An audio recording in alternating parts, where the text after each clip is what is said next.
بسم الله الرحمن الرحيم.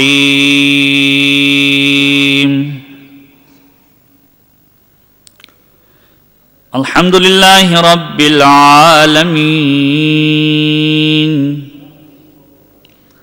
الحمد لله كما هو أهله. الحمد لله من أول الدنيا إلى فنائها ومن الآخرة إلى بقائها. الصلاة والسلام على أشرف الأنبياء والمرسلين سيدنا ونبينا أبي القاسم محمد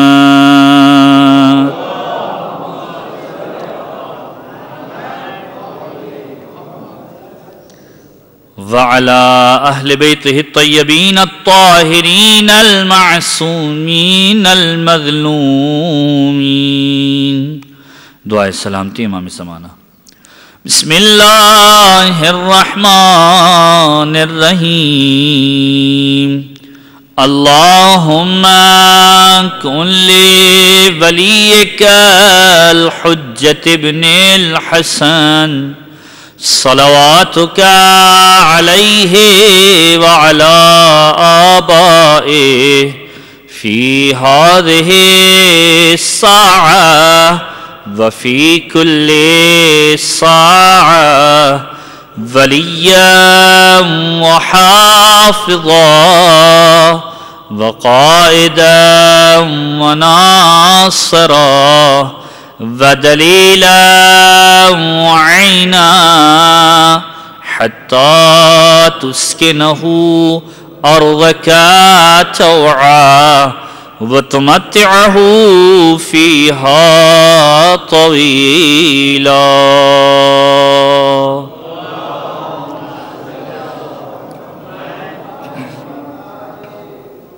أما بعد فقد قال الله تعالى في كتابه الكريم والفرقانه المجيد. بسم الله الرحمن الرحيم. فانظر إلى آثار رحمة الله کیف یحیی الارض بعد موتها. درود پڑھیے محمد و آل محمد پر.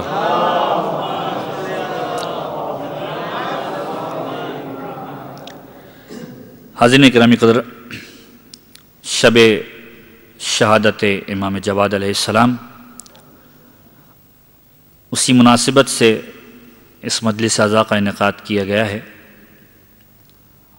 اپنی گفتگو کو پچھلی گفتگو سے کچھ مربوط کرتے ہوئے سیرت امام جواد کے کچھ نقطوں کے اعتبار سے آپ کے سامنے انشاءاللہ مفروضات پیش کیے جائیں گے. سرنامہ کلام کے طور پر قرآن کریم کی جس آیت کو پیش کیا گیا، سورہ روم قرآن کریم کا 30واں سورہ ہے ترتیب کے اعتبار سے، 38 سورہ، اور اس کی آیت نمبر 50. وہ پروردگار کے جو قادر مطلق ہے، جو ہر چیز پر قادر ہے، تمام بنی نوع انسانیت کو اس بات کی طرف دعوت دے رہا ہے کہ تم ڈھونڈو، تلاش کرو، غور کرو. کس کی طرف؟ ان اثرات کی طرف کہ جو پروردگار عالم نے پیدا کیے ہیں اپنی رحمت کے ذریعے سے. ارشاد رب العزت ہو رہا ہے فانظر، غور کرو، ڈھونڈو، الی آثار رحمت اللہ، پروردگار کی رحمت کے آثار کی طرف غور کرو. دنیا کے ہر کونے کے اندر تمہیں یہ رحمت کے اثرات ملیں گے. تم یہ نہ کہہ سکو کہ خداوند عالم نے کوئی مثال نہ دی، خدا مثال بھی دے رہا ہے. کیف یحیی الارض بعد موتها، کہ کس طریقے سے ایک ایسی زمین کو کہ جو مردہ ہوا کرتی ہے خداوند عالم زندہ کر دیا کرتا ہے. حیات خدا کی طرف سے ہے، موت خدا کی طرف سے ہے. زمین کو بھی حیات خدا کی طرف سے ملنے والی ہے، زمین کو بھی موت خدا کی طرف سے ملنے والی ہے. وہ پروردگار کے جو ہر طرح کی قدرت رکھتا ہے، جیسا کہ سورہ مبارکہ یاسین قرآن کریم کا مشہور و معروف سورہ ہے، ہماری عادات کے اندر شامل ہے کہ ہم سورہ واقعہ یا سورہ یاسین کی تلاوت ضرور بضرور کرتے ہیں۔ کسی بھی انسان کو اگرچہ کہ قرآن کی معلومات بالکل ہونی چاہیے، سارے سوروں کے اعتبار سے علم ہونا چاہیے، لیکن کسی کو بھی قرآن کے بارے میں معلوم ہو نہ ہو 3-4 سوروں کے بارے میں ضرور بضرور معلوم ہوتا ہے۔ سورہ واقعہ ہے یا سورہ یاسین ہے یا سورہ رحمان ہے یا سورہ اخلاص اور سورہ حمد، یہ 5-6 سورہ ایسے ہیں کہ جو ہر انسان کو معلوم ہوتے ہیں۔ اگرچہ کہ بہتر تو یہ ہے کہ ترتیب کے اعتبار سے سارے کے سارے نام ہم سب کو معلوم ہونے چاہیے کہ قرآن کریم کے اندر کتنے سورہ موجود ہیں۔ 114 سورہ موجود ہیں، ان کے اسماء گرامی کیا ہیں۔ سورہ یاسین کی 78 اور 79 آیت کے اندر پروردگار عالم اپنی اس قدرت کو باقاعدہ طور پر واضح کر کے بیان کر رہا ہے، اور یہ پورا کا پورا واقعہ مکہ کے اس مقام کا ہے کہ جس مقام کی زیارت کے لیے آج بھی مومنین جب عمرہ کے لیے یا حج کے لیے جاتے ہیں تو مقبرۃ الشبیکہ کی زیارت کے لیے ضرور بضرور جاتے ہیں۔ جبل کعبہ کی طرف چھوٹا سا مقبرہ بنا ہے کہ جہاں پر آج کل بس اسٹیشن بھی بنا دیا گیا ہے، اور ہر سال لوگ زیارت اسی امید سے کرتے ہیں کہ نہ جانے اگلے سال یہ زیارت نصیب ہوگی یا نہ ہوگی۔ حضرت عمار یاسر کے والد حضرت یاسر اور حضرت سمیہ کی قبر مبارک وہاں پر موجود ہے۔ پیغمبر کے زمانے کے اندر دور جاہلیت کے جو افراد تھے وہ اپنی بچیوں کو یہاں پر دفنایا کرتے تھے۔ جب ایک شخص کا گزر وہاں سے ہوا، پیغمبر کی خدمت میں ایک چھوٹی سی ہڈی اٹھا کر لے کر آیا۔ قرآن کریم نے اس کو کوٹ کیا ہے، اور اس نے آ کے پیغمبر سے ایک مرتبہ سوال کیا۔ قالا، اب یہ 78 آیت کا ایک ٹکڑا ہے۔ قالا من یحیی العظام وہی رمیم، اے پیغمبر کیا پروردگار عالم اس ہڈی کو زندہ کرے گا؟ اور اس نے اس ہڈی کو چورا کیا، ساتھ میں ایک پاؤڈر کی صورت اختیار کر گیا کہ جبکہ یہ چورا چورا ہو چکی ہے، کیا تمہارا پروردگار اس چیز کو زندہ کرے گا کہ جو ختم ہو چکی ہے، ایک پاؤڈر کی صورت اختیار کر چکی ہے، کہ اب اس کا وجود باقی نہیں ہے؟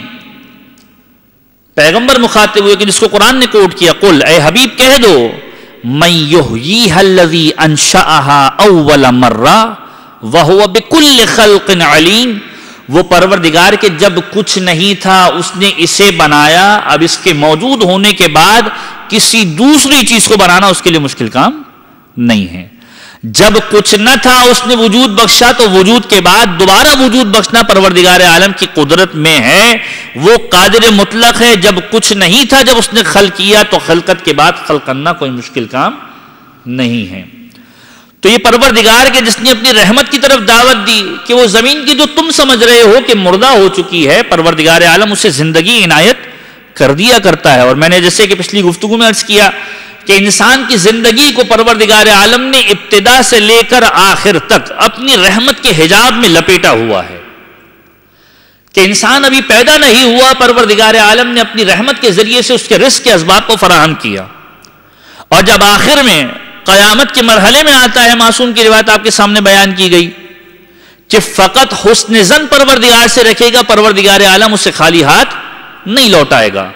یہ خداوند عالم کی رحمت کا ایک نمونہ ہے، اور وہ پروردگار کتنی محبت کرتا ہے اپنی خلقت سے، بہت زیادہ محبت کرتا ہے۔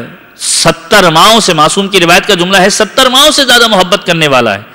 روایتیں کہتی ہیں ختمی مرتبہ احمد مجتبیٰ محمد مصطفیٰ صلی اللہ علیہ وآلہ وسلم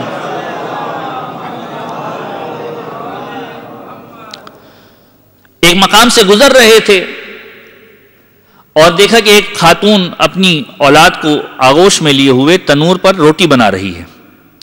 پیغمبر کو گزرتے ہوئے دیکھا، اپنی بچی کو ایک طرف رکھا، اور ایک مرتبہ آ کر پیغمبر سے سوال کیا، یا رسول اللہ کہ کیا میں اپنی اس بچی کو، کہ جو میری بچی میری آغوش میں موجود تھی، اس تنور میں ڈال سکتی ہوں؟ بڑا عجیب سوال ہے، پیغمبر گزر رہے ہیں، پیغمبر سے سوال کیا جا رہا ہے، ایک ماں سوال کر رہی ہے، اپنی بیٹی کے بارے میں سوال کر رہی ہے کہ کیا ممکن ہے کہ میں اپنی اس بیٹی کو تنور میں ڈال دوں؟ پیغمبر نے کہا نہیں، ممکن نہیں ہے۔ ماں کی ممتا کا تقاضا یہ ہے کہ وہ بچے کو آغوش میں لگا لیتی ہے، بچے کو سینے سے لگاتی ہے، نہ کہ اس کو آتش یا آنکھ کے حوالے کرتی ہے۔ عورت نے دوسرا سوال کیا، کیا پیغمبر خدا یہ بتائیے کہ کیا پروردگار محبت کرنے کے باوجود آنکھ میں ڈالے گا؟ اب بڑا عجیب سوال ہے، اور یہی سوال پیغمبر نے اصحاب کی محفل میں بھی کیا، کہ روایتوں کے جملے ہیں کہ ایک جنگ کے بعد جب مال غنیمت تقسیم کیا جا رہا تھا، کسی خاتون کا ایک بچہ بھیڑ کے اندر گم ہو گیا۔ اصحاب نے دیکھا کہ وہ خاتون بچے کو ڈھونڈتے ہوئے بھیڑ کے اندر تلاش کر رہی ہے، جب بچہ اسے ملا آغوش میں لیا اور اپنے سینے سے اس کو چمٹا لیا۔ پیغمبر نے اصحاب کو متوجہ کر کے کہا کہ کیا یہ خاتون اپنے بچے کو آگ میں ڈال سکتی ہے؟ سارے صحابہ کرام نے یک زبان ہو کر ایک جملہ کہا کہ پیغمبر خدا ممکن نہیں ہے۔ ماں کی ممتا کا تقاضا یہ ہے کہ وہ محبت کا اظہار کرے گی، نہ کہ آتش کے حوالے کرے گی۔ پیغمبر نے کہا پھر وہ پروردگار کہ جس نے تمہیں پیدا کیا وہ 70 ماہوں سے زیادہ محبت کرنے والا ہے، کیسے ممکن ہے کہ وہ تمہیں آگ کے حوالے کر دے؟ یہ خداوند عالم کی رحمت ہے۔ لیکن پھر پیغمبر نے جملہ کہا کہ اس کے باوجود کچھ ایسے بدبخت ہوں گے کہ جن کو پروردگار عالم آتش جہنم کے حوالے کرے گا۔ اس کے باوجود کچھ ایسے افراد ہوں گے کہ جن کو پروردگار آتش جہنم کے حوالے کرے گا اور ان پر عذاب بھی نازل کرے گا۔ رحمت پروردگار کا امیدوار ہر انسان کو ہونا ہے، اور جیسے کہ میں نے عرض کیا کہ زندگی کے ہر گوشے میں رحمت کو تلاش کریں، آپ کو ملے گی۔ خود اہل بیت سے منسلک ہونا یہ کم رحمت نہیں ہے۔ ایک لمحے کے لیے سوچ لیجئے کہ اگر پروردگار عالم ہمیں اس گھر کے اندر پیدا کرتا کہ جس میں اہل بیت کا ذکر نہ ہو رہا ہوتا تو ہماری کیا کیفیت ہوتی؟ نہ ہمیں نماز پڑھنے کا سلیقہ آتا، نہ ہمیں دعا مانگنے کا سلیقہ آتا، نہ ہمیں ماتم کرنے کا سلیقہ آتا، نہ محبت کرنے کا سلیقہ آتا۔ یہ اہل بیت کا در ہے کہ جس نے محبت کرنا بھی سکھایا، عزاداری کرنا بھی سکھایا۔ جس نے محبت کرنا سکھایا، ولا کے مطلب ہمیں سمجھائے کہ ولایت کے مطلب کیا ہیں، محبت کا طریقہ کیا ہے، اور اسی رحمت کا ایک نمونہ آج اس دنیا سے رخصت ہو رہا ہے۔ نوے امام کی ذات اقدس، ولایت کا مطلب کیا ہے، اہل بیت کی محبت کیا ہے؟ روایت کے اندر ہے کہ امام محمد تقی علیہ الصلوۃ والسلام کی بارگاہ کے اندر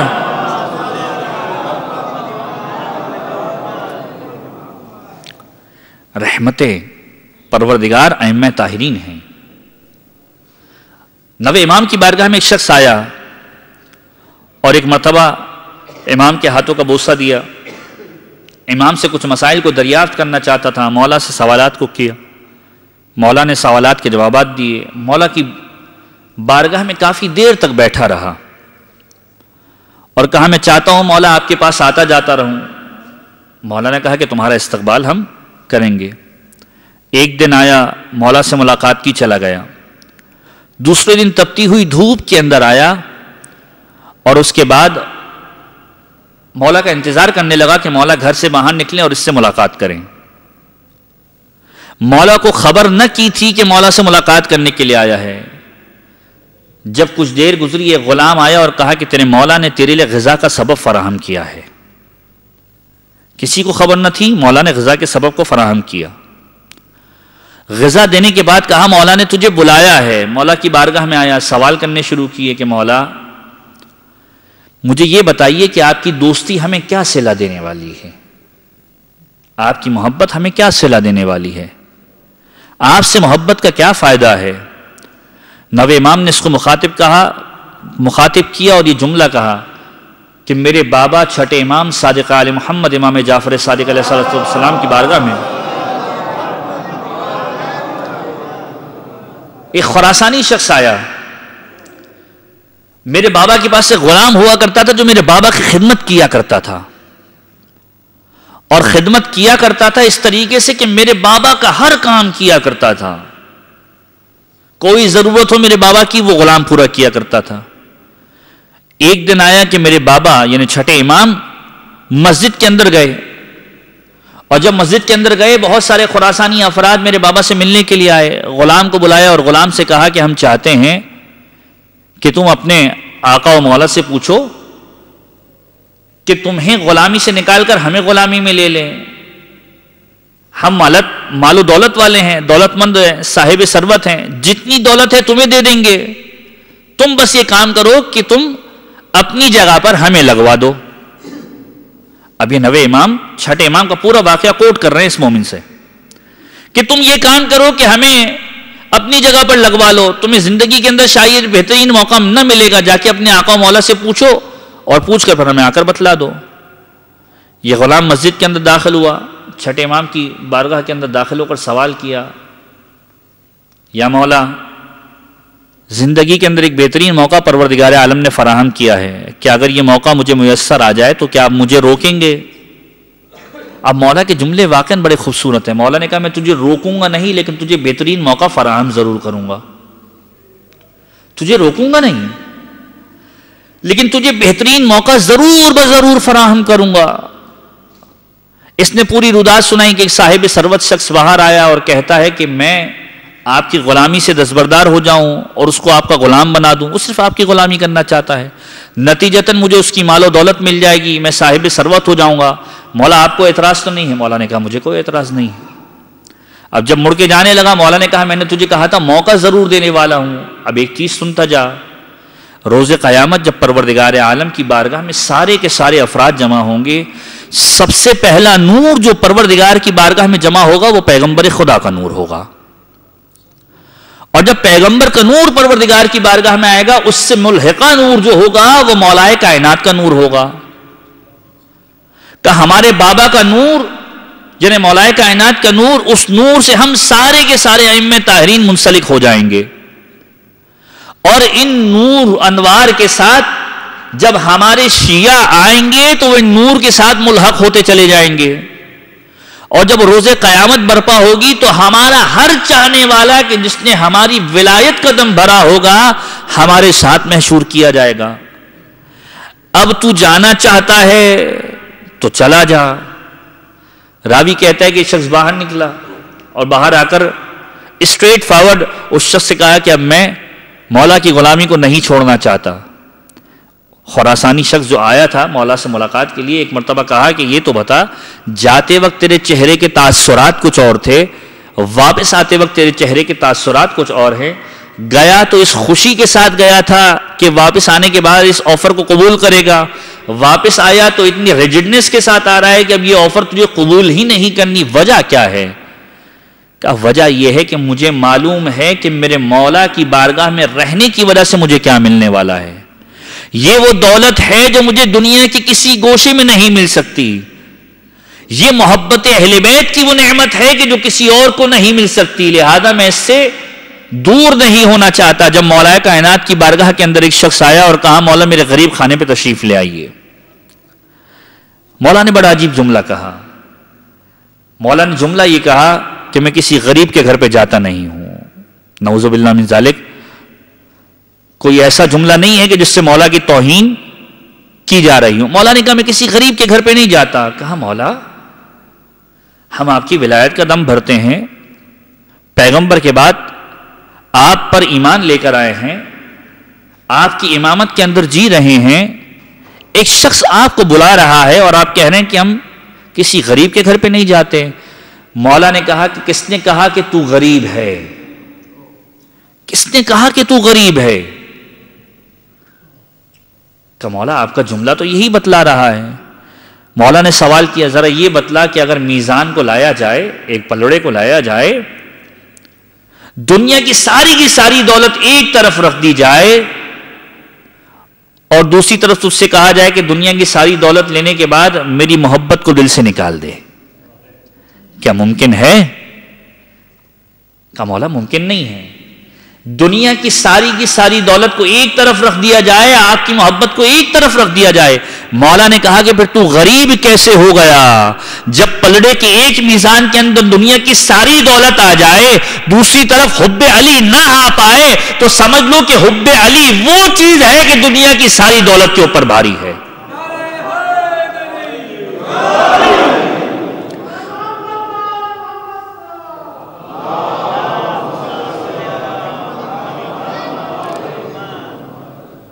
دنیا کی ساری دولت پر یہ حب علی بھاری ہے. میں نے اسی لیے کہا کہ میں کسی غریب کے گھر پہ نہیں جاتا. جس کے دل میں محبت اہل بیت موجود ہے وہ دنیا کا غریب ترین شخص نہیں ہے بلکہ دنیا کا امیر ترین شخص ہے. یہ رحمت پروردگار نے ہمیں عطا کی ہے کہ ہمیں خاندان اہل بیت سے متمسک رکھا ہے. اگر ہم اہل بیت سے منسلک نہ ہوتے، اہل بیت سے متمسک نہ ہوتے تو ہمیں دعاؤں کا نہ سلیقہ آتا نہ عبادت کرنے کا سلیقہ آتا۔ راتوں کو جاگ کر اگر عبادت کرنا سکھایا ہے تو سید الساجدین نے سکھایا ہے۔ اگر مشکلات کے اندر بہادری کو دکھانا اور عبادت کو انجام دینا سکھایا ہے تو علی ابن ابی طالب نے سکھایا ہے۔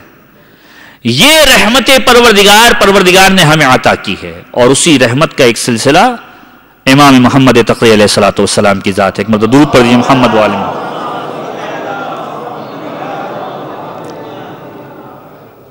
کہ جن کا لقب تقی ہے، وقا یقی وقایتن مادہ عربی ہے، بچنے والا یا جس کو بچایا گیا ہو، تقوی الہی اختیار کرنے والا۔ قرآن کریم کہتا ہے وَمَن يَتَّقِ اللَّهَ يَجْعَل لَّهُ مَخْرَجًا، جو پروردگار عالم کا تقوی اختیار کرتا ہے، پروردگار اسے مصیبتوں سے نکلنے کے راستے فراہم کر دیا کرتا ہے، پریشانی سے نکلنے کے راستے فراہم کر دیا کرتا ہے۔ نوے امام کی سیرت جواب ہے ان افراد کے لیے کہ جو علوم آل محمد کے اعتبار سے سمجھتے تھے کہ صادق آل محمد کے بعد علم کا سلسلہ ختم ہو گیا۔ نوے امام کی زندگی کے اندر ہر مقام پر علمی حیثیت کو باقاعدہ طور پر اجاگر کیا گیا ہے، چاہے ابتدائی زندگی ہو، چاہے زندگی کا اہم ترین فیصلہ کہ جو امام کا عقد ہوا ہے ام الفضل سے کہ جو مامون کی بیٹی ہے، اس مرحلے پر علم کے کمالات دکھائے، اور چاہے امام کی شہادت کا واقعہ ہو کہ جو شہادت کا واقعہ اس بنیاد پر بھی پیش آیا کہ جب امام کے علمی کمالات کو دیکھا گیا ہے، امام سے باقاعدہ طور پر اوپینین لیا گیا ہے، امام نے جواب دیا ہے، جس کے بعد یہ پورے کا پورا واقعہ پلان کیا گیا کہ اب مولا کو شہید کیا جانا ہے۔ زندگی کے ہر پہلو کے اندر امام محمد تقی علیہ الصلوۃ والسلام کی زندگی کے اندر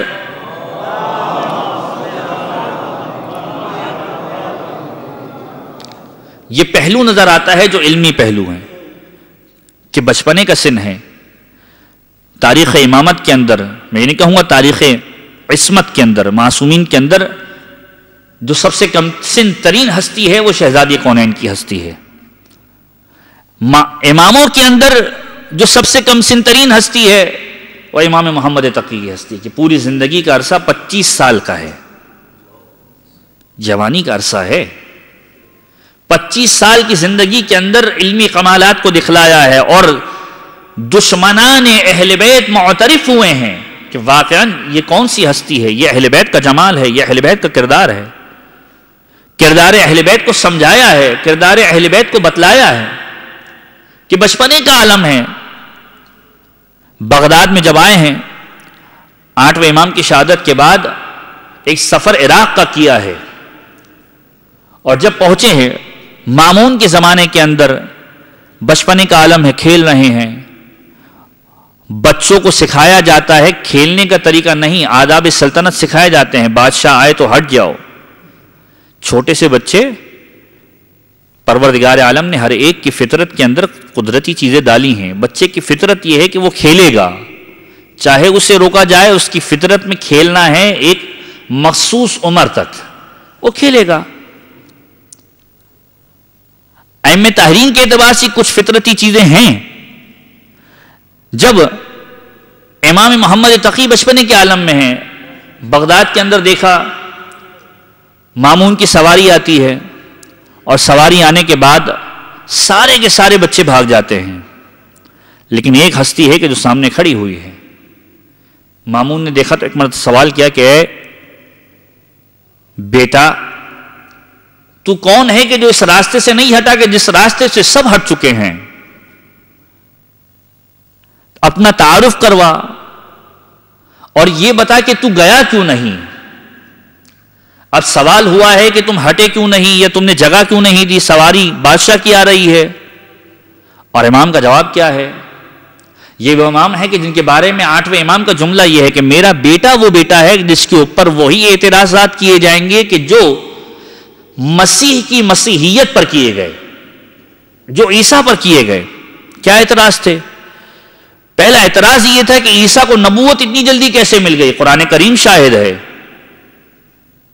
حضرت عیسیٰ نے مخاطب ہو کر یہی کہا تھا. قرآن کریم نے باقاعدہ طور پر قرآن کے اندر کوٹ کیا ہے, انی عبداللہ آتانی الکتاب وجعلنی نبیّا, میں پروردگار کا بندہ ہوں, پروردگار نے مجھے کتاب عطا کی اور مجھے نبی قرار دیا.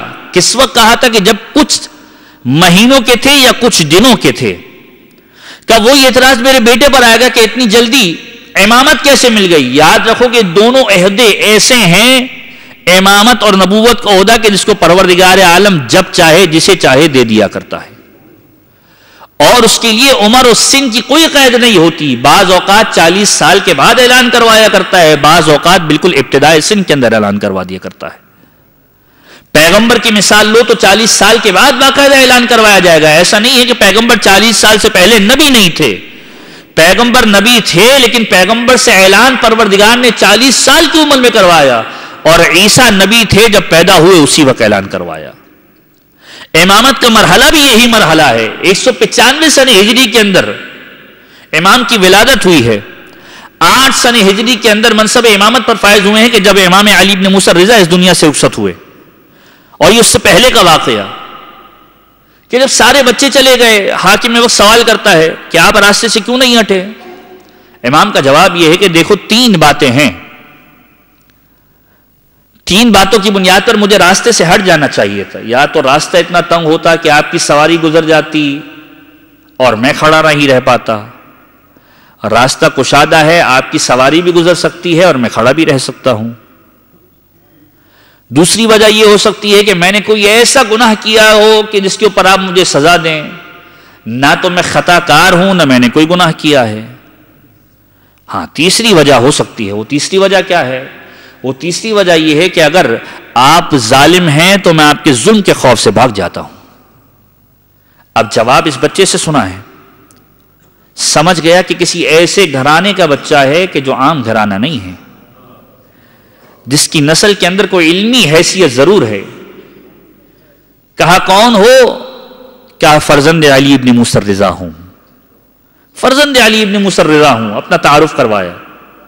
روایتیں کہتی ہیں مامون چلا گیا, شکار پر جا رہا تھا, شکار کیا, باز پرندے کو بھیجا دریا کے اندر کہ جو مچھلی کو پکڑ کر لایا, اپنی ہاتھوں میں مچھلی پکڑی ہوئی ہے. واپس دوبارہ یہ سواری آئی ہے بادشاہ کی, اور بادشاہ کی سواری جیسے ہی آئی ہے وہی منظر جو پہلے برپا ہوا تھا. سارے کے سارے بچے بھاگ گئے, لیکن یہ بچہ کھڑا ہوا ہے جو امام وقت ہے.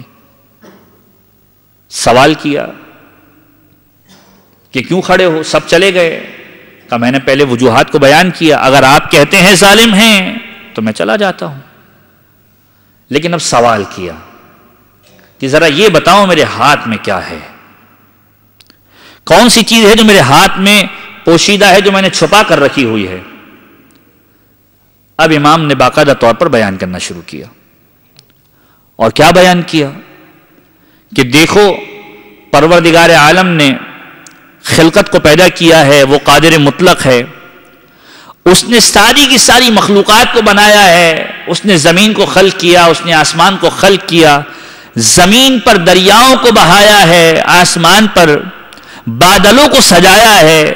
اور جب زمین پر دریاؤں کو بہا دیا تو اس دریاؤں کو خالی نہیں رکھا, اس دریاؤں کے اندر بھی پروردگار نے مخلوقات کو پیدا کیا ہے.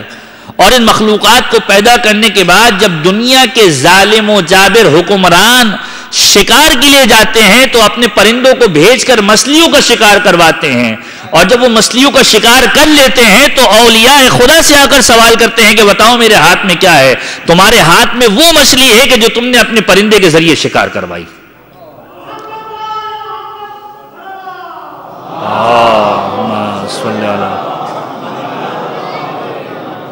تمہارے ہاتھ میں وہ مچھلی ہے کہ جو تم نے شکار کروائی ہے.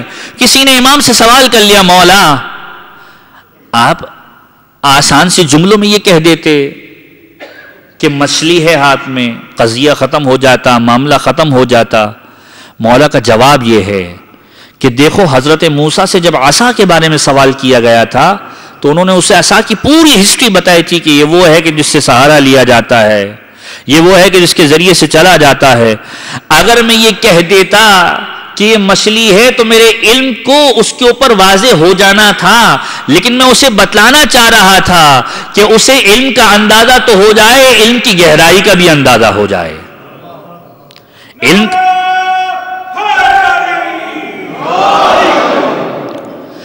کا اندازہ تو ہو جائے، علم کی گہرائی کا اندازہ ہو جائے کہ ہم اہل بیت وہ ہیں کہ جن کو پروردگار عالم نے سارے علوم سے سرفراز کیا ہے۔ ہم اہل بیت جانتے ہیں کہ آسمان و زمین کے اندر کون سی چیز پوشیدہ ہے۔ یہ اہل بیت کی روش ہے، یہ اہل بیت کا کردار ہے۔ اس معصوم کا لقب ہے تقی۔ اہل بیت اطہار، اسلام کو بچانے والے، جب بات آئی ہے اسلام پر کھڑے ہوئے ہیں، سوال کو بلند کیا ہے، اسلام کو بچانے کی کوشش کی ہے۔ اور وہ قضیہ کہ جس کی وجہ سے امام کا لقب تقی کہا جاتا ہے، اگرچہ کہ عرب کے اندر جواد نام مشہور ہے، جواد جود و سخا کے پیکر، وہ امام کے جس کے دروازہ دولت پر جو بھی آیا خالی ہاتھ نہیں گیا۔ اسی امام کا جملہ ہے، اور واقعاً کیا جملہ ہے کہ پروردگار عالم کی نعمتیں اگر پروردگار عالم تمہیں عطا کرتا رہے، امام جواد کا جملہ ہے، جس کی عملی تفسیر آپ کو چھٹے امام کے زمانے کے اندر بھی نظر آئے گی، کیونکہ سب کلنا محمد کے مصداق ہیں، سب کلنا محمد کے مصداق ہیں، کہ جب پروردگار عالم تمہیں نعمتیں دیتے جائے، نعمتوں کی فراوانی کے بعد یہ سمجھ لینا کہ اس نعمت میں کسی اور کا حصہ ہے۔ اگر تم نے کسی اور کو دینا بند کر دیا، خدا نعمتیں دینا بند کر دے گا۔ جب امام علی النقی علیہ السلام سے پوچھا گیا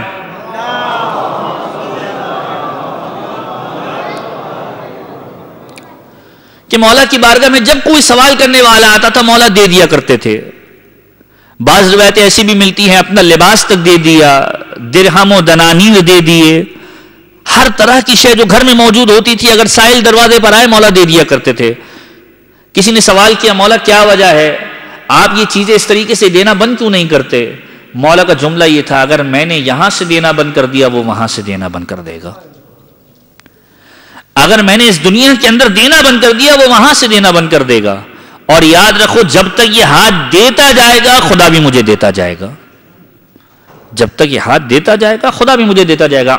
نوے امام کا جملہ یہ ہے کہ جب نعمتوں کی فراوانی تم پر آ جائے تو یاد رکھو اس میں پروردگار عالم نے کسی اور کا حصہ مقرر کیا ہے، اگر اس حصے کو تم نے ادا نہ کیا تو پروردگار عالم ممکن ہے اس نعمت کو تم سے چھین لے۔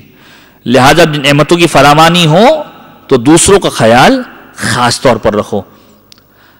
اس امام کے لقب کی وجہ، تقی ہونے کی وجہ کیا ہے کہ بچایا ہے دین مبین اسلام کو۔ کس طریقے سے کہ ان کے چچا 8ویں امام کے بھائی عبداللہ ابن موسیٰ 7ویں امام کے بیٹے، کہ جب 8ویں امام اس دنیا سے رخصت ہوئے ہیں، مدینہ سے کچھ فاصلے پر باقاعدہ طور پر علماء کی محفل جمی کہ جس کے اندر یہ عبداللہ بھی تشریف لے کر گئے۔ اب سوال یہ پیدا ہو رہا تھا کہ امام علی بن موسیٰ رضا کے بعد کون سا شخص ہوگا کہ جو امامت کے منصب پر آنے والا ہے۔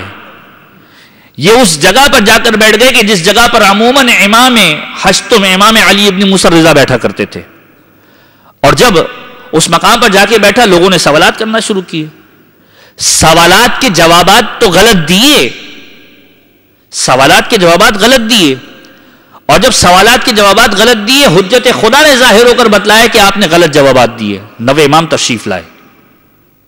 تقی اس لیے کہا جاتا ہے کہ دین مبین اسلام کو بھی بچایا ہے، خود بھی بچے ہیں ان تمام چیزوں سے کہ جنہوں نے مامون نے باقاعدہ طور پر میسر کیا تھا۔ کہ جب امام محمد تقی کو بلایا گیا ہے باقاعدہ طور پر تو دن محافل کا انعقاد کیا گیا ہے، اس میں موسیقی بھی تھی، اس میں رقص کی محافل بھی تھی، سارے لہو و لعب کی چیزیں موجود تھی، لیکن امام نے اپنے آپ کو بچایا۔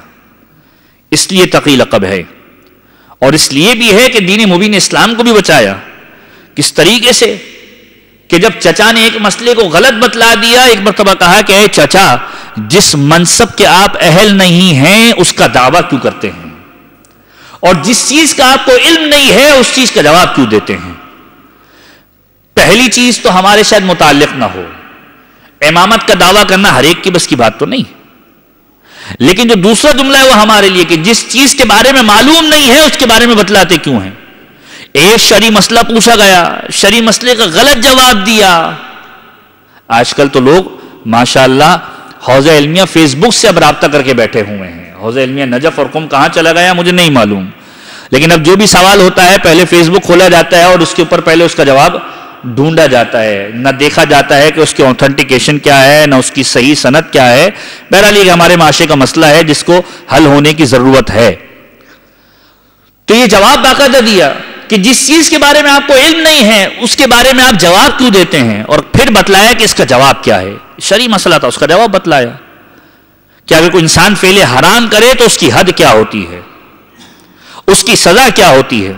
اور یہ علمی مناظرے پوری زندگی کے اندر امام نہم نے باقاعدہ طور پر منعقد کیے ہیں، یہاں تک کہ ایک روایت ایسی ملتی ہے کہ 3 دن ایک مناظرہ قائم رہا کہ جس کے اندر 30,000 سوالات کے جوابات کو دیا ہے، 30,000 سوالات کے جوابات کو دیا ہے۔ خطبہ نکاح جو ہمارے یہاں منعقد کیا جاتا ہے، نکاح کی محافل جو منعقد کی جاتی ہے، اس میں جو خطبہ نکاح پڑھا جاتا ہے وہ نام امام کا تحفہ ہے ہمارے لیے، کہ جب مامون الرشید نے باقاعدہ طور پر امام نہم کو اپنی بیٹی کے لیے منتخب کیا تو یہ کہا گیا کہ کس کو آپ منتخب کر رہے ہیں، اس کی علمی حیثیت کیا ہے، اس کا کمال کیا ہے۔ وہ مامون کے جو بچپنے کے اندر مناظرہ دیکھ چکا ہے اس طریقے سے کہ جس کو جواب دیا گیا ہے، علم بتلایا گیا ہے، علم کی گہرائی کو سمجھایا گیا ہے، اور اس مامون کا کہنا ہے کہ یہ میری بیٹی کے لیے ایک بہترین شخص ہے روئے زمین پر۔ اور جب منتخب کیا تو مولا نے اس خطبے کو پڑھا کہ جس خطبے کو آج بھی پڑھا جاتا ہے، لیکن اس سے پہلے کی پوری جو تفصیل ہے وہ کیا ہے، باقاعدہ طور پر مناظرہ کیا گیا۔ قاضی القضاوت یحییٰ ابن اقسم کو بلایا گیا، اس دور کا قاضی کہ جو علوم کے اعتبار سے سب سے بڑا تصور کیا جاتا تھا، اور سوال کیا کیا گیا، بھرے مجمع کے اندر نوے امام کو بلایا گیا اور سب کے سامنے نوے امام سے سوال کیا جا رہا ہے۔ سوال کون کر رہا ہے کہ اس دور کا قاضی۔ اب سوال یہ کیا کہ اے ابو جعفر، امام کی کنیت ہے، اے علی ابن مسرزہ کے فرزند، ذرا یہ بتلائیے کہ اگر کسی شخص نے حالت احرام کے اندر شکار کر لیا ہو تو اس کا کفارہ کیا ہے۔ بظاہر سوال معمولی ہے، اور یحییٰ ابن اقسم نے بھی یہی سوچ کر سوال کیا کہ چھوٹا سا بچہ کہ جس کو باقاعدہ طور پر دامادی میں لیا جا رہا ہے اور جانشین گویا بننے والے ہیں، اس سے سوال آسان سا ہی کیا جائے، اسی میں ڈھیر ہو جائے گا، نعوذ باللہ من ذالک۔ لیکن مولا نے جو اگلا سوال اس سے کیا، اسے اس کی علمی گہرائی کا پتہ چل گیا۔ مولا نے کہا کہ تیرا سوال محمل اور مبہم ہے، تو نے جو سوال کیا ہے اس سوال کے اندر اتنی گہرائی ہے جو تجھے خود بھی نہیں معلوم۔ اب کہا فرزند رسول آپ خود ہی بتلا دیجئے۔ مولا نے کہا ذرا یہ بتا کہ اس نے جو شکار کیا تھا وہ حالت احرام میں کون سے احرام کی حالت میں کیا تھا، آیا عمرے کا احرام تھا یا حج کا احرام تھا، اور جو اس نے شکار کیا تھا کس چیز کا شکار کیا تھا، پرندے کا شکار کیا تھا یا جانور کا شکار کیا تھا، اس نے جو شکار کیا وہ حدود حرم میں کیا تھا یا حدود حرم سے باہر کیا تھا۔ ایک ایک شک کو مولا نے گنوانا شروع کیا۔ آیا جو شکار کرنے والا تھا آزاد تھا یا غلام تھا، آیا غلطی سے کیا تھا یا جان بوجھ کر کیا تھا۔ جب اتنی شکیں دیکھی اسے معلوم چل گیا کہ ساری گہرائی ان کے پاس ہے۔ کہا فرزند رسول مجھے نہیں معلوم۔ مولا نے ایک ایک شک کا جواب دینا چاہا لیکن دیا نہیں۔ اہل بیت کا کردار کیا ہے؟ اگر مولا اس وقت جواب دیتے تو واقعاً ذلیل و رسوا ہو جاتا۔ یہ اہل بیت کا کردار نہیں ہے کہ ذلیل و رسوا کریں، یہ اہل بیت کا کردار نہیں ہے کہ ذلیل و رسوا کریں۔ چوتھے امام کے سامنے جب حسین بن نمیر آیا تھا، کون حسین بن نمیر؟ کہ جو قاتل علی اکبر ہے، شہزادہ علی اکبر کا قاتل ہے۔ واقعہ کربلا کے بعد ایک ایسا موقع بھی آیا کہ جب یہ تمام کے تمام افراد کے جو کربلا کے واقعے کے اندر شریک تھے آپس میں پھوٹ کی وجہ سے بھاگے ہیں، مدینہ چھوڑ کر مکہ آیا ہے، مکہ کے اندر دیکھا کہ حالت احرام کے اندر کچھ لوگ اسے مارنے کے لیے آئے ہیں، مکہ سے بھی فرار اختیار کی، اور مکہ سے فرار اختیار کر کے مکہ سے باہر نکلا، ایک صحرا کے اندر دیکھا خیمہ لگا ہوا ہے، خیمے کے پاس آیا، خیمے میں دیکھا تو پہلے ہی نظر میں دیکھ کر بھاگنا چاہا۔ کون نظر آیا؟ چوتھا امام نظر آیا، چوتھا امام نظر آیا۔ چوتھے امام کو دیکھ کر بھاگنا چاہتا تھا، چوتھے امام مخاطب ہوئے، اے شخص کہاں جانے کا ارادہ ہے؟ کہا صحرا میں گم ہو گیا ہوں، راستہ نہیں مل رہا۔ چوتھے امام کا جملہ یہ ہے تو تھکا ہوا ہے، آرام کر لے۔ اس کے دل میں یہ خیال آ رہا ہے کہ کہیں ایسا نہ ہو کہ علی ابن حسین مجھ سے انتقامی کاروائی کر لے۔ مولا کا اگلا جملہ یہ ہے کہ تو میری امان میں ہے، کچھ دیر کے لیے آرام کر لے۔ روایتیں کہتی ہیں مولا نے باقاعدہ طور پر بستر کو بچھایا ہے، کھانے کا انتظام کیا ہے، پانی لا کر اسے دیا ہے اور کہا ہے کہ آرام اور استراحت کر لے۔ ایسے میں کس کو نیند آتی ہے؟ سو نہیں پا رہا، کچھ دیر لیٹنے کے بعد دوبارہ جانا چاہتا ہے۔ امام مخاطب ہوئے کہ کہاں کا ارادہ ہے؟ کہا دوبارہ سفر کا ارادہ ہے۔ کہا ٹھہر جاؤ، کہ رک نہیں سکتا۔ کہا پہ ٹھیک ہے، تمہارے لیے تازہ جانور تیار کیا ہوا ہے، پانی ساتھ میں رکھ دیا ہے، غذا کے سبب کو فراہم کر دیا ہے، کچھ زیادہ راہ بھی تمہیں دے دیا ہے تاکہ تم سفر کے اندر پریشانی کے عالم میں نہ آؤ۔ اب یہ سمجھ گیا کہ غالباً چوتھے امام نے مجھے پہچانا نہیں ہے۔ اخلاق اہل بیت کو ایک مرتبہ ملاحظہ کیجئے جو نوے امام نے اس محفل کے اندر بتلایا ہے۔ اب یہ مخاطب ہوا مولا لگتا ہے مجھے آپ نے پہچانا نہیں ہے۔ آٹھویں امام مخاطب ہوتے ہیں، چوتھے امام مخاطب ہوتے ہیں، اے شخص میں تجھے کیسے فراموش کر سکتا ہوں؟ جس شخص نے میرے بھائی کے کلیجے کے اندر برچھی کے پل کو اتارا، میں اسے کیسے بھول سکتا ہوں؟ ممکن نہیں ہے میں اسے فراموش کر دوں۔ کہا مولا پھر یہ میرے ساتھ ایسا سلوک کیوں کر رہے ہیں؟ جاننے کے بعد کہ میں قاتل علی اکبر ہوں، اس کے بعد پھر آپ مجھ سے محبت کا اظہار کر رہے ہیں، مجھ سے اس طرح کی روش اختیار کر رہے ہیں۔ اور مولا کا جملہ یہ ہے جو واقعاً کمال اہل بیت ہے، جو اخلاق اہل بیت ہے، تو نے وہ کیا جو تجھے تیرے آباء و اجداد نے سکھایا، میں نے وہ کیا جو میرے ماں باپ نے مجھے سکھایا۔ تو نے وہ کیا جو تجھے آباء و اجداد نے سکھایا، میں نے وہ کیا جو میرے آباء و اجداد نے سکھایا۔ یہ اہل بیت کا کردار ہے۔ نوے امام کے لیے بڑا آسان تھا جواب دینا۔ امام نے جب یہ شقیں بیان کی، ذلیل و رسوا ویسے ہی وہ ہو گیا، لیکن اس ذلت کو تمام تک نہیں پہنچایا۔ جب محفل ختم ہو گئی، جب مولا نے ایک ایک کر کے جواب دینا شروع کیا کہ اگر وحشی جانور تھا تو اس کا کفارہ الگ ہے، پرندہ تھا اس کا کفارہ الگ ہے، آزاد تھا تو خود اسے کفارہ دینا ہے، غلام تھا تو اس کے مالک کو کفارہ دینا ہے، اگر غلطی سے کیا تو اس کے اوپر کفارے کی نوعیت نہیں ہے، اگر جان بوجھ کر کیا تو کفارے کے علاوہ گناہ پر اصرار کرنے کی وجہ سے گناہ گار بھی ہے۔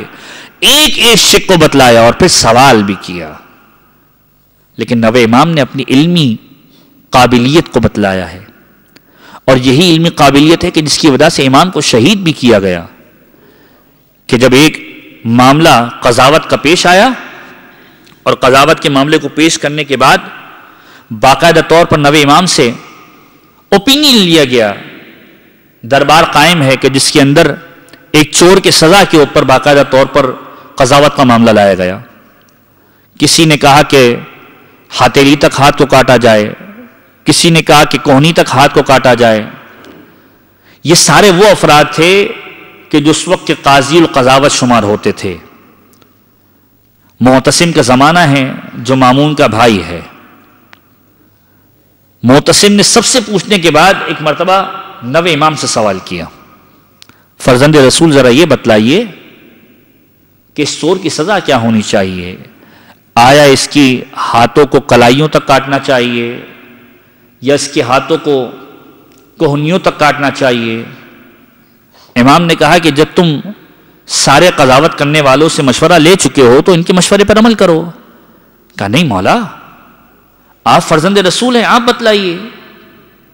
مولا نے کہا کہ ان سب نے سنت کے خلاف جواب دیا ہے۔ یاد رکھو پروردگار عالم کے لیے پروردگار نے کچھ اعضاء کو مخصوص کیا ہے، اور جب سجدے کی حالت میں جاتے ہو سجدہ خدا کے لیے ہے، 7 چیزیں تم سجدے میں لگاتے ہو۔ اعضائے سجدہ 7 ہیں، پیشانی، دونوں ہتھیلیاں، دونوں گھٹنے اور دونوں پاؤں کے انگوٹھے۔ پھر مولا نے بتلایا کہ دیکھو یہ 7 کی 7 چیزیں پروردگار کے لیے ہے اور پروردگار اس میں شرکت برداشت نہیں کر سکتا، لہذا چور کی انگلیوں کو کاٹا جائے گا نہ کہ ہتھیلیوں کو کاٹا جائے گا۔ جب مولا نے دلیل کو قائم کر دیا مولا کی دلیل کے اوپر سزا کو باقاعدہ طور پر اس طریقے سے امپلیمنٹ کیا گیا. یہ واقعہ ہو گیا. دوسرے دن جو ابن ابی داؤد جو قاضی تھا کہ جس نے باقاعدہ طور پر حد جاری کرنے کے لیے معاملہ پیش کیا تھا، معتصم کے پاس آیا اور کہا کہ تجھے نہیں معلوم کہ تو نے ہمارے ساتھ کیا سلوک کر دیا؟ ہم جیسے علماء کے ہوتے ہوئے تو نے فرزند رسول سے سوال کیا اور ان کی بات کو تسلیم کیا، ہماری بات کو رد کیا، تو نے ہمیں ذلیل و رسوا کیا. تجھے نہیں معلوم کہ فرزند رسول وہ ہستی ہے کہ جس کی بیعت اور امامت کے اوپر لوگ قائل ہیں. جب تو نے ان کی بات کو مان لیا لہذا اب سارے کے سارے افراد ان کی بیعت کریں گے.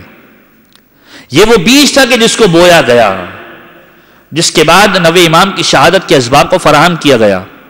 یہی ابن ابی داؤد تھا کہ جس نے باقاعدہ طور پر امام کو دعوت دی کہ کہا آئیے مولا، ہم چاہتے ہیں کہ علماء اور فاضل افراد کی محفل میں آپ کو کھانے کی دعوت دی جائے. مولا نے کہا کہ میں کسی کے گھر اس طریقے سے کھانے کی محفل میں نہیں آتا ہوں.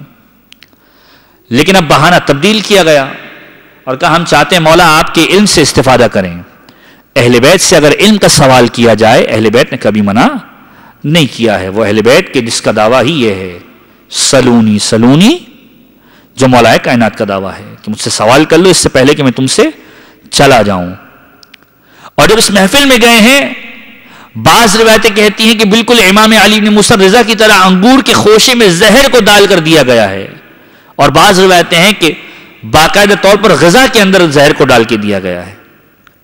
اور اس کے بعد فوراً امام محفل سے نکلے ہیں. کہا مولا ٹھہریے، کہا اس مقام پر جا رہا ہوں کہ جہاں تم بھیجنا چاہتے ہو، جہاں تم بھیجنا چاہتے ہو. روایتیں کہتی ہیں کہ 3 دن مولا پریشانی کے عالم میں، اس مرض کے عالم میں رہے ہیں اور اس دنیا سے رخصت ہوئے ہیں، یہاں تک کہ امام علی النقی بے اجازہ امامت آئے ہیں اور پھر مولا کی تجہیز و تقویم کے سامان کو فراہم کیا ہے. میں ہاتھ جوڑ کے عرض کروں گا 10ویں امام، یقیناً یہ بہت بڑی مصیبت ہے آپ کے لیے، لیکن آپ خوش نصیب ہیں کہ آپ نے اپنے بابا کو کفن بھی دیا، آپ نے اپنے بابا کو دفن بھی کیا. کاظمین کے اندر آج بھی جواہد الائمہ قبر مبارک موجود ہے، قبر کا نشان موجود ہے. مولا آپ بہت خوش قسمت ہیں کہ آپ کو اپنے بابا کو کفن دینے کا موقع تو ملا. مولا آپ بہت خوش قسمت ہیں کہ آپ کو اپنے بابا کو دفن کرنے کا تو موقع ملا، لیکن سید الساجدین کربلا کے میدان کے اندر 61 سنہ ہجری کے اندر ارے جوان بیٹا ہے، بوڑھا باپ اس دنیا سے رخصت ہوا ہے، چوتھا امام کس طریقے سے برداشت کرے؟ دنیا کا دستور یہ ہے جب بوڑھا باپ دنیا سے رخصت ہوتا ہے جوان بیٹا کفن دفن کے انتظام کیا کرتا ہے، لیکن ہائے رے میرا چوتھا امام جب حسین دنیا سے رخصت ہوئے، ہاتھوں میں ہتکڑیاں ہے، پاؤں میں بیڑیاں ہے، باپ کے جنازے کو کیسے دفن کرے؟ عزیزو 25 سال کا یہ جنازہ ہے، امام کی عمر مبارک 25 سال کی ہے، جوانی کے سن کے اندر مولا اس دنیا سے رخصت ہوئے ہیں. جب میں جوانی کا سن سوچتا ہوں تو مجھے کربلا کا علی اکبر یاد آ جاتا ہے. کربلا کے اندر جوانی کے سن کے اندر 2 ہستیاں گئی ہے. اگر قاسم کو جوان کہا جائے تو قاسم بھی جوانی کے عالم میں گیا، علی اکبر کو جوان کہا جائے علی اکبر جوانی کے عالم میں گیا، بلکہ شباب کے عالم میں گیا. وہ علی اکبر کہ جس کو جب دیکھا جاتا تھا کہ جب پیغمبر کی یاد آیا کرتی تھی، وہ علی اکبر کہ جب رخصت ہوا اب حسین کو نظر نہیں آتا. عجیب منظر ہے علی اکبر کی رخصت کا، عجیب منظر ہے. علی اکبر جب رخصت ہو رہے ہیں بڑا عجیب منظر ہے کہ حسین سے ایک مرتبہ اجازت کو طلب کیا، حسین نے اجازت دی. جب مولا سے اجازت لے لی، ایک جملہ حسین مظلوم نے کہا ہے، اے علی اکبر جاؤ اپنی ماں سے اجازت لے لو، جاؤ اپنی ماں سے اجازت لے لو. ام لیلہ کے پاس آتے ہیں، مادر گرامی میدان جنگ میں جانا چاہتا ہوں. ماں نے فوراً اجازت دی ہے، اے علی اکبر کب سے انتظار کر رہی ہوں، مصلی عبادت پر بیٹھی ہوں کہ تم میدان جنگ کے اندر جاؤ. علی اکبر کو اذن جہاد ملتا ہے، لیکن اس شرط کے ساتھ کہ اب ام لیلہ یہ جملہ کہتی ہیں، اے علی علی اکبر اگرچہ کہ پیدا میں نے تم کو کیا ہے لیکن پالا زینب کبریٰ نے ہے، جاؤ زینب کبریٰ سے اجازت لے لو۔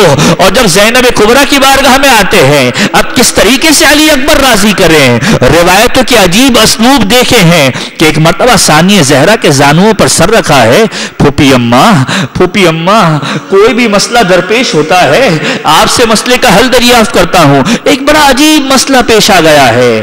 شہزادی کہتی ہیں علی اکبر سوال کرو۔ علی اکبر کہتے ہیں مجھے سمجھ میں نہیں آتا آیا فاطمہ زہرا کا رتبہ زیادہ بلند ہے یا آپ کا رتبہ زیادہ بلند ہے؟ سوال عجیب سوال ہے۔ زینب کبریٰ نے کہا علی اکبر کیسی بات کرتے ہو، کہاں فاطمہ زہرا کی ہستی اور کہاں میں، ارے فاطمہ زہرا کی خاک پا کے برابر بھی رہی ہوں۔ ایک مرتبہ جب یہ جملہ سنا کہا اے پھوپھی اماں فاطمہ کے لال پر وقت آن پڑا ہے، فاطمہ کے لال پر اپنے لال کو قربان کر دیجیے، فاطمہ کے لال پر اپنے لال کو قربان کر دیجئے۔ اور اس کے بعد جب علی اکبر رخصت ہوتے ہیں، جب علی اکبر رخصت ہوئے، حسین نے ایک مرتبہ عجیب معاملہ ہے، حسین نے عجیب منظر دیکھا ہے، اور وہ منظر کیا دیکھا ہے؟ علی اکبر کی نظریں فوج اشقیہ پر ہے۔ حسین دیکھ رہے ہیں کہ علی اکبر فوج اشقیہ کو دیکھ رہے ہیں، حسین کی نظریں علی اکبر پر ہے۔ در خیمہ پر زینب کبریٰ کھڑی ہے، زینب کبریٰ کی نظریں حسین مظلوم پر ہیں، اور ام لیلہ مصلی عبادت پر بیٹھی ہیں، ام لیلہ کی نظریں زینب کبریٰ پر ہیں۔ یہاں علی اکبر زمین کربلا پر گرے، وہاں حسین میدان کربلا میں گرے، زینب در خیمہ پر گری، ام لیلہ سجدے میں گری۔ پروردگارا تو نے میری قربانی کو قبول کر لیا، اب حسین کو نظر نہیں آتا، علی اکبر کو پکارتے ہیں یا علی، اے علی اکبر تیری آواز کے سہارے تیرا بابا تجھ تک پہنچ جائے۔ اور جب اکبر کے سرہانے پہنچے، مقتل نے عجیب منظر لکھا ہے کہ علی اکبر کو اٹھانا چاہتے تھے، علی اکبر نے ایک ہاتھ باپ کی باہوں میں ڈالا ہے، دوسرا ہاتھ نہیں ہٹاتے۔ حسین مخاطب ہوتے ہیں علی اکبر دوسرا ہاتھ ہٹاؤ، اپنی باہوں کو پھیلاؤ، کہا بابا آپ نہ دیکھ سکیں گے۔ حسین نے علی اکبر کو زمین کربلا پر چھوڑا۔ اے علی اکبر حسین بڑا صابر ہے، حسین بڑا صابر ہے، کہا بابا یہ میرے سینے کے اندر برچھی کا پھل لگا ہوا ہے۔ اب جو حسین نے منظر دیکھا، خدا کسی بوڑھے باپ کو جوان بیٹے کا یہ منظر نہ دکھلائے، جوان بیٹے کا یہ منظر نہ دکھلائے۔ برچھی کا ٹوٹا ہوا پھل ہے، علی اکبر ہے، جوان سال بیٹا ہے، بوڑھا باپ سرہانے بیٹھا ہے۔ ایک مرتبہ مدینے کا رخ کیا، نانا رسول خدا آئیے کربلا کے میدان میں آئیے، ابراہیم خلیل خدا کو لے کر آئیے۔ ارے دیکھیے میری آنکھوں پہ پٹی نہیں بندھی ہوئی ہے، ایک ہاتھ زمین کربلا پر رکھا، دوسرے ہاتھ سے برچھی کا پھل کھینچا، زمین کربلا پر زلزلہ آیا، علی اکبر کی روح قفس انصری سے پرواز کر گئی۔ ایک مرتبہ مرثیہ بلند ہوا، علی اکبر دنیا سے رخصت ہوئے، ثانیہ زہرا مخاطب ہوئی، اے بھیا میں تمہاری مدد کو مقتل میں آتی ہوں۔ حسین نے مخاطب ہو کر کہا اے زینب، ارے جب تک حسین زندہ ہے خیمے سے باہر نہ آنا، میرے تیرے پردے پر علی اکبر کو قربان کر دیا، بنی ہاشم کے بچوں آ جاؤ، میرے ساتھ علی اکبر کا جنازہ اٹھا۔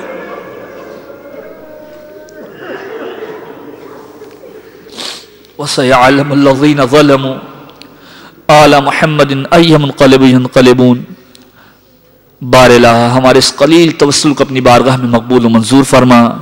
پروردگار ہم سب کے گناہان کبیرہ و صغیرہ کی مغفرت فرما۔ پروردگار ہمارے مرحومین کی گناہان کبیرہ و صغیرہ کی مغفرت فرما۔ پروردگارہ ہم ناقص ہیں، ہمارے اعمال ناقص ہیں، ہمارے اسقار ناقص ہیں، ہماری عبادتیں ناقص ہیں۔ پروردگار تو کامل ہے، تیری قدرت کامل ہے، اپنی قدرت کاملہ کے ذریعے سے ہماری عبادت ناقصہ کو اپنی بارگاہ میں مقبول و منظور فرما۔ پروردگار اہل بیت کے چاہنے اور ماننے والے دنیا میں جس جگہ پر بھی آباد ہیں پروردگار ان کی جان مال عزت و آبرو کی حفاظت فرما۔ پروردگار جو مومن اس مقام پر آیا ہے، اہل بیت کے ذکر کی محافل، پروردگار دعاؤں کی قبولیت کی محافل ہے، پروردگار جو مومن جو حاجت لے کر اس محفل میں آیا ہے پروردگار امام نہوم کے صدقے میں اس کی تمام جائز شرعی حاجات کو پورا فرما، اس کی پریشانیوں کو دور فرما پروردگار، اس سے مسائل کو حل فرما پروردگارا، ظلم و ظالم سے انتقام لینے کے لیے اپنی آخری حجت امام عصر والزمان کے ظہور میں تعجیل فرما، ہمیں ان کے اعوان و انصار میں شمار فرما۔ ربنا تقبل منا انك انت السميع العليم وتب علينا بحق محمد وآلہ الطاہرین۔ آج کی مجلس ایک بندہ خدا کی جانب سے ہے، ان کے تمام مرحومین کے لیے سورہ فاتحہ کی التماس ہے، الخصوص عمومی طور پر تمام شہداء ملت جعفریہ کے لیے، تمام حاضرین کے تمام مرحومین کے لیے، بانیان کے تمام مرحومین کے لیے، الخصوص وہ تمام افراد کہ جو محبت اہل بیت لیے اس دنیا کے اندر آئے اور اس دنیا سے گزر گئے، ان تمام افراد کو یاد کرتے ہوئے ایک مرتبہ سورہ الحمد اور 3 مرتبہ سورہ اخلاص کی تلاوت کرنا۔ بسم اللہ الرحمن الرحیم، الحمدللہ رب العالمین الرحمن الرحیم مالک یوم الدین، ایاک نعبد و ایاک نستعین، اہدنا الصراط المستقیم صراط الذین انعمت علیہم غیر المغضوب علیہم ولا الضالین۔ بسم اللہ الرحمن الرحیم، قل هو اللہ احد اللہ الصمد لم یلد ولم یولد ولم یکن لہ کفوا احد۔ بسم اللہ الرحمن الرحیم، قل هو اللہ احد اللہ الصمد لم یلد ولم یولد ولم یکن لہ کفوا احد۔ بسم اللہ الرحمن الرحیم، قل هو اللہ احد اللہ الصمد لم یلد ولم یولد ولم یکن لہ کفوا احد۔ اللہم اغفر للمؤمنین والمؤمنات والمسلمین والمسلمات الاحیاء منہم والاموات، تابع بیننا وبینہم بالخیرات انک مجیب الدعوات انک علی کل شیء قدیر برحمتک یا ارحم الراحمین۔ ایک نماز وحشت کی التماس ہے مرحوم ولی الحسن کے لیے، تمام مومنین سے اس مومن کے لیے نماز وحشت کی التماس ہے، ماتم حسین یا